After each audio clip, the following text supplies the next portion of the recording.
بسم الله الرحمن الرحیم. سلام عرض میکنم خدمت دوستان عزیزم. خیلی خوش اومدید به کانال خودتون. امروز میخوام آموزش ثبت نام در صرافی نوبیتکس از طریق سایتش رو به شما آموزش بدم. در ضمن دوستانی که میخوان ثبت نام از طریق اپلیکیشن آموزش ببینن، اون ویدیو رو هم ساختیم و در کانالمون قرار دادیم، میتونید برین از اون ویدیو هم استفاده کنید. ولی قصد ما از این ویدیو اینه که از طریق سایت ثبت نام کنیم و برخی نکاتی که در رابطه با این صرافی هستش رو به شما آموزش بدم. تا آخر ویدیو با ما همراه باشید.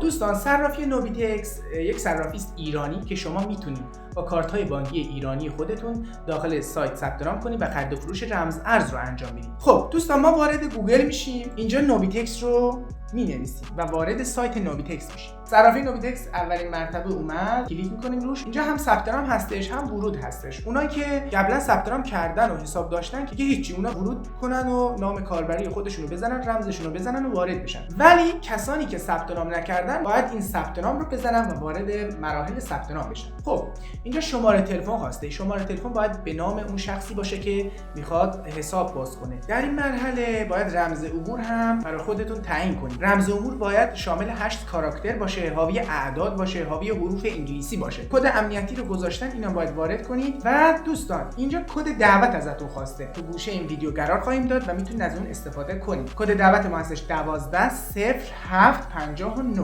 خب ما تمام اون چیزایی که خواسته بود رو تکمیل کردیم. شماره تلفن و رمز عبور و کد امنیتی و کد دعوت رو اینجا نوشتیم و حالا ثبت نام رو میزنیم. در این مرحله یک کد برای شما ارسال میشه به اون شماره تلفنی که اینجا قرار دادیم. اون کد رو باید اینجا وارد کنید. این کد 6 رقمی است. خب دوستان، ثبت نام ما تقریبا تموم شد. ما سطح 1 کاربری هستیم، یعنی در این سطح میتونیم واریز تومان تا 25 میلیون روزانه انجام بدیم، برداشت تا 50 میلیون، واریز رمز ارز و انتقال رمز ارز نامحدود هستش و برداشت رمز ارز هم 1 میلیون تومان روزانه هستش. برای تکمیل حساب کاربریتون هم میتونید بریم به اینجا پروفایل هستش، پروفایل میزنید، پروفایل من وارد میشید. اونجا میتونید تمام مدارکتون رو قرار بدین یا اسمتون و کد ملیتون رو، هر چقدر مدارکتون رو تکمیل کنی به سطح 2 و 3 وارد خواهید شد. امکان جابجایی بیشتر پول، همچنین معامله بیشتر رو خواهید داشت. جذابیت نوبیتکس به این دلیله که رابط کاربری خیلی راحت و آسونی داره و امنیت بالایی که داره تونسته خیلی از مشتریاش رو جلب کنه. یعنی تقریبا 5.5 میلیون نفر در این صرافی به صورت فعال دارن معامله انجام میدن. تا حالا 250 میلیون معامله صورت گرفته، تونسته رضایت مشتریاشو جلب کنه. خب تا این لحظه شما میتونید دیگه معامله انجام بدید. و اما کسب درآمد از نوبیتکس، شما میتونید از طریق کسب درآمد یا پلتفرمی که نوبیتکس برای شما قرار داده، از طریق دعوت از دوستان که اینجا ملاحظه می‌فرمایید، یعنی این کد معرفی که برای شما ایجاد کرده، دوستانتون وارد